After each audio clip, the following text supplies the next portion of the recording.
Welcome to Liberty Marksman. He's Scott, I'm Ken. Today we're talking about reloading. Is it something that you want to do as a hobby? Is it something you want to save money at? Is it something... yeah. Or is it just a matter of making better ammo for a lesser price? Do you want to fine-tune ammo that works perfectly with your rifle or your handgun? Well, there's a whole bunch of different manufacturers making all kinds of stuff to do it for yourself. And you can take it from whatever level you want, from bare bones, cheap kit, to piece and one together, or buy in the ammo plant and put out 2,000 rounds an hour. I mean, that's just insane. But dollar for dollar, if you're looking to save money, you have to realize that there's an initial investment to get this thing rolling. You're going to have to buy a die. You're going to have to buy a press. You're going to have to buy a powder measure. You're going to have to buy a scale. Yeah, you know what? Can you save money? Eventually? Eventually. Even if you start off on the cheapest equipment possible, you still have a buy-in. You're still going to be at like $150 minimum. Yeah, and it's going to take you a while of reloading to actually recoup your initial investment of your equipment. So right off the bat, to get started in reloading and saying, I'm going to save a ton of money on ammo, you probably will if you shoot a lot. Yeah. If you're shooting thousands of rounds of ammo, you will probably save money. But the bottom line is, something that we've noticed is, we get better accuracy and better ammo for less than the cheap shit. Yeah, even if we're loading cheap rounds, the cheapest we can, we're still grouping tighter than the cheapest ammo we can buy. So we're basically getting an upgrade ammo for less than the cheap stuff. Mm-hmm. So if you look at that as a part of your savings, then absolutely, I would do it. Mm-hmm. So why don't we actually get into the price? So we figured, why don't we do some simple math and something anybody can do. Just go to Cabela's.com or your local Cabela's store. And we figured, all right, let's do a cost comparison. We just picked 9mm because that's one of the rounds we shoot the most. The cheapest we could find right now for 50 rounds was $9.99 a box. $10. So we always like to figure everything out at what's it going to cost at 1,000. Because if we're buying ammo, we're buying 1,000 rounds, or if we're loading, we're going to sit down to reload, we're going to load 1,000 rounds. So at 1,000 rounds at $9.99 per 50 rounds, it's 19 cents a round. Yep. At 1,000. And what we figured is, by the time we buy primers, powder, and projectiles, assuming we have saved our brass, brass, and we're going to reuse that we can load 9mm at 14 cents a round. So we're saving 5 cents a round. Right. Now in that, mm-hmm. we don't take into consideration the media in our corncob tumbler. Yep. We're not counting for taxes or any of that other stuff. This is just hardcore numbers, and the consumables as far as soap in our we have a wet tumbler, and we also have the corncob polisher. So as far as soap and Lemmy Shine and the other stuff and our corncob, none of that's included. Yeah. That's a part of the hobby. And when the corncob you have lasts consumables, quite a way, it just is what it is. Yeah, it is. But you get thousands of rounds through the corncob. The stainless steel pins don't go away in Frankfurt rotary tumbler. So, yep. But there are those expenses that are, again, part of that initial buy-in. And too, at least here where we are in Illinois, or northern Illinois, at our Cabela's, there's a higher tax. Yes. On finished ammunition, which is like 5 cents a round on center fire and 2 cents a round on rim fire. You don't have that charge on powders and primers. So a box of 1,000 primers in 9mm, $31.99, give or take, whatever brand or whatever kind. Right. That's just the cheapest we found. Same with powder. We went with tight group, and that goes for $20.99 a pound. And if we're loading at like 1,000 feet per second on 9mm, we're using 4 grains of powder. Each pound, in a pound, there's 7,000 grains. So we could get almost 1,700 rounds from that. So it's actually cheaper than that 14 cents, when you start bleeding into your next set of 1,000. Right. It works out. It's It's different because as you flip between powders, the cost of the powder and how many grains you use is also part of that equation. So, the numbers that we're working up for you was with Tight Group. If we flip to another powder, that might be totally different. Yeah, so you might not get as many rounds through it. So our total savings, if we're loading on the cheap end of 9mm and we're going for 1,000, we're going to save about $60, give or take. Give or take. Not including equipment buy-in. No.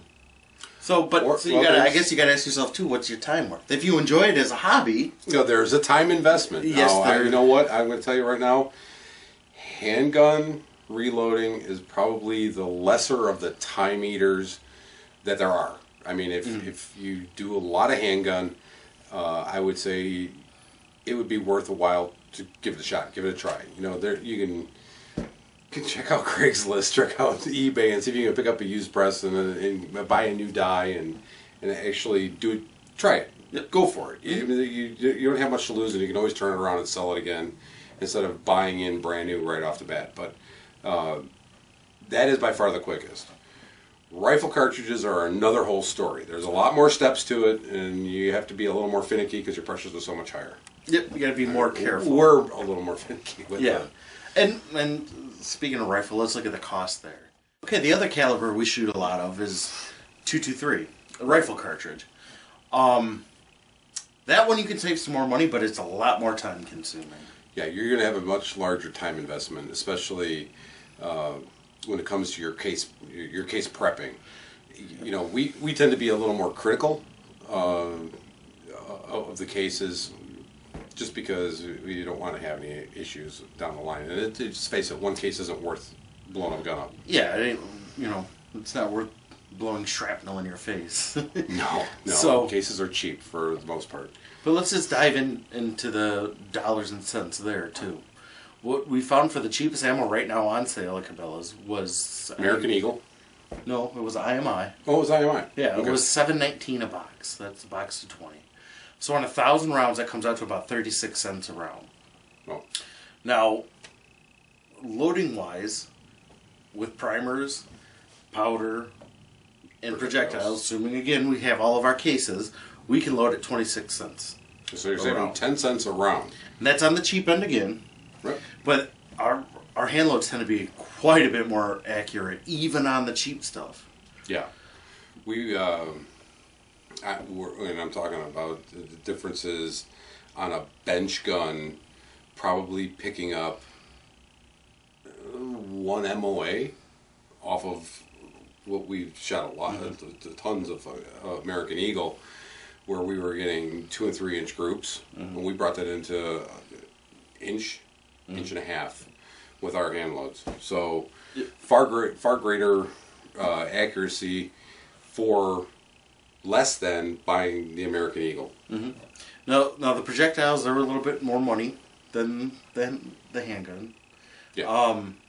But you use a ton more powder. Obviously, the case is larger, you use more powder. Like, for doing the rifle, to load 1,000 rounds of that, we're looking at using 4 pounds of powder. Yeah.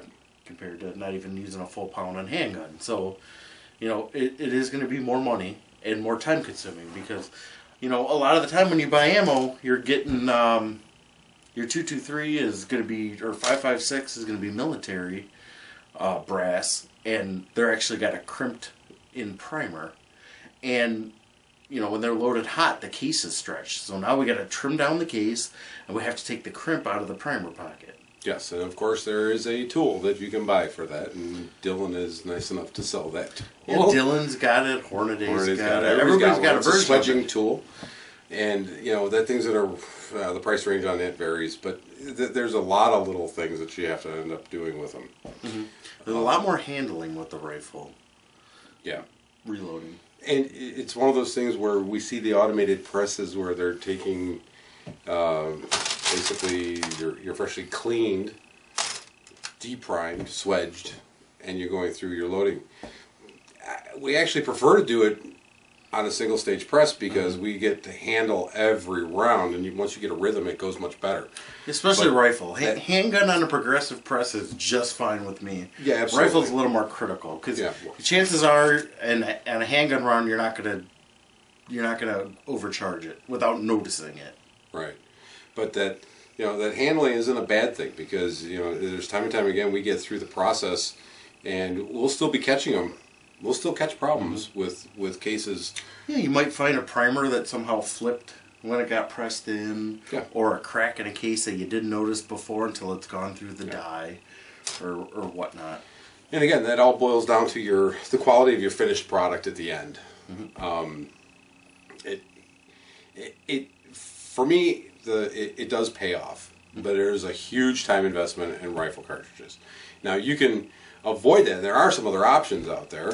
You can buy new brass, which we have done. New primed brass, ready to go. Yep. So now you get to, if you're doing it that way, and it's not that much money. I think you're in like $120, $130 for 1,000 cases. So now all you do is come up with your powder and projectiles. You pick it, and basically you go right to the press and you do it. So all that prep work, all the equipment for that, you don't need. You basically need a press on a die set, and you get on a scale. Yeah, you need all your normal reloading tools. It's just taking steps out of your process. It just takes steps, a lot of the time-consuming steps of the case prep, because case prep is a big part of this. Yeah, I'd say that's just about everything. Case prep and powder measuring. Yeah, everything else is just mechanics. Yeah, I mean, seriously. So yeah, can you save money? Yeah, especially on match grade ammo. Yeah. If you're loading the expensive, you're loading the Z-Max Hornady, the ones with the plastic tip, you could load that for easy half the price. Yeah. Oh, absolutely. Easily absolutely. half They're the getting nutty money on. And the best part about this is you can control the QC. Is you can make sure that you can check for case run out, and they're all trimmed to the same length. Everything's the same, so you're taking away all these variables. That can cause it to not shoot accurately, because you want to try to load as consistently as you can. So every time you're up to shoot, the case is sitting in the chamber exactly the same, and hoping that your groups stay really tight. Where every round is the same. Yeah, and they're identical. And this is where the reloading becomes like another hobby within itself, because then you start using a chronograph and you're checking velocities, and then you find out, hey, this rifle doesn't like this velocity. It actually likes it slower or faster or a heavier projectile. And that's where you get really sucked into reloading. Yeah. It totally becomes a hobby in its own, because everybody's got their favorite rifle, I would say, right? Oh, yeah. And you want to make that one as accurate as possible.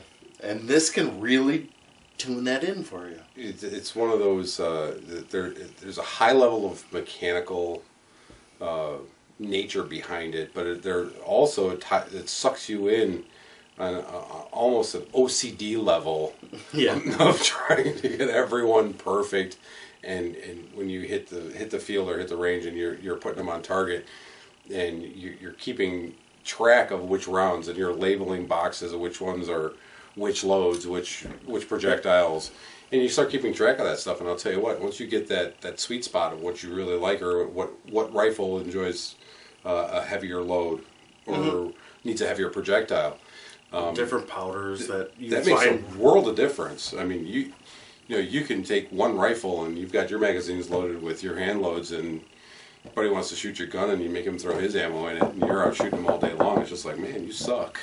Yeah. So that's the bullet aspect of it. Yeah. Now, the gadget aspect of it. We're both car guys, and with being car guys, we love tools. Well, there's a shit ton of tools in this hobby. You can go from case trimmers that are just hand pull like a weed whacker type of deal, to fully powered case prep stations, and like we said, you can corn cob tumble or wet tumble or whatever, and that part of it's fun. You can start off with cheap stuff and cheap die sets, and then you can go to die sets that are competition die sets where they cost you $150 or $200, and they're tin coated and insane. Yeah, you could just go crazy. And when you go to the progressive presses, they make attachments for case prep right on there. You know, Dillon's got a case trimmer that actually you run your shell in there and it trims it, and it's got a vacuum on it, and there's no mess because it sucks all the crap into a garbage can. And Yeah, it's cool. it's really cool. Expensive, but it's cool. Expensive, Most of the Dillon stuff is higher priced. I mean, you know, but then again, there's Lee, and Lee you can get in on a progressive die for just about the same price as a single stage Hornady. You know, there's different packages with both of them, and you know the Hornady comes with a die set. I think the Lee does too. The Lee comes with a die. The Hornady doesn't. That's what it was. Yeah. Yeah, pretty much. You could get into a progressive press, not a single stage press like this, for like $180 with the die set. Yeah. And you're rocking and rolling. You're cranking out, 500, 600, 700 rounds an hour.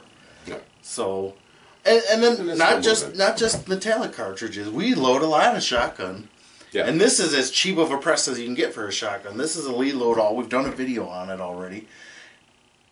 And we've done thousands of rounds through this damn thing. And it's a $50 press. Yeah, you would never think, if you've never hand loaded or, you look at it and it's just this flimsy little press. But we break it all down. Most of the stuff that we've got, we bolt it down so that we can clamp it down, we can stand it, we can really rock them out. And we get that rhythm going where it's just a rhythm. And a lot of this stuff is rhythm and keeping that consistency going. And that's what really works. Yeah, we do a lot of show planning while we're loading and, it's gun talk or whatever. It's kind of more relaxing when you're reloading because you fog out everything else because you don't want too many distractions. But yeah, I don't know. I find it to be relaxing. It's relaxing unless you haven't loaded enough and you're going out and you're under the gun. If you're under the gun, then that's another story. And you don't want that. That's not fun. And that's high pressure. We're always under the gun. Part. And that's when you can have mistakes. And knock on wood, we've never had a major mistake. We've had bad primers that haven't gone off. But being that you can have mistakes, we never just go and rapid fire our hand loads. No. Yeah, you can have bad rounds with factory ammo. If you're not paying attention, you fall asleep at the wheel. Our normal routine would be, he puts the powder in and hands the tray off to me, and these are the trays that your cartridges go in. And then I will actually do a double check. So we've got a double check system in place to make sure that our powders are at least at the same level and that there's powder in every shell. Mm-hmm. If you get an undercharge, you're more likely to end up with a squib where that bullet or projectile is only coming out partially of your barrel. And if you were to rapid fire after a squib, you're going to blow your barrel up or you're just going to jam it full of projectiles, and basically it's scrap at that point. So it can happen. It can happen. Yep, knock on wood. Shouldn't happen. We haven't had it happen, but it does. Yes, we've been at the range. I've seen it happen at the range with people buying store bought. I've seen squibs at the range, so it's possible at any point. So, yeah, one of our close friends has had a couple squibs in his. Yeah, and luckily he's caught him in time. Yeah, without blowing a barrel up. Yeah, it does happen. And until you reload, you don't realize how tight your tolerances are on your bullet to your barrel. Yeah. Because you really got to beat that projectile out of the barrel. Yeah, there's a lot of pressure there to push that thing through. So let me give you a little reason why I decided to get into reloading was not the last election cycle, but the one before that. Ammo was so freaking hard to find. And it was hard the last time, but you just couldn't get 223, and you couldn't get 22. Yeah, you couldn't get 9mm. You couldn't get AK rounds. It sucked. So, but I was able to find powder and then primers, and I'm like, well, I can make my own, and that's where it all kind of started snowballing from there because it turned into the Hornady kit, and then we're not at that point right now, but I definitely seen a spike in a lot of pricing. There's definitely been a pricing spike from some vendors, not all, but from some vendors. It's typical election year. It's an election year, and God forbid somebody gets in and takes it all away. Yeah, because prices were starting to come down pretty good. Yeah, they where were. it's like, do I reload? But yeah, because it's better quality than what we're getting factory wise. But now prices are a little funky. The market with the election is Well, going crazy. summer 2015, the cheapest I found American Eagle was $6.19 a box. This year, it's you're basically over $1 a box more, the cheapest that we've seen it, and it's basically gone up from there. And I don't see it coming down until after the election, if it comes down at that point. Especially depending on who gets in. Big depending.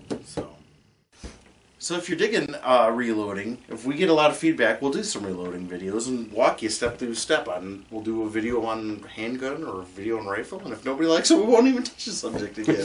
Exactly. So like, share, and subscribe. Remember to get out and vote. Yep, definitely vote. Too many people have died for you to have the right to do that. Check us out on Facebook and Instagram. And remember, don't take liberty For granted.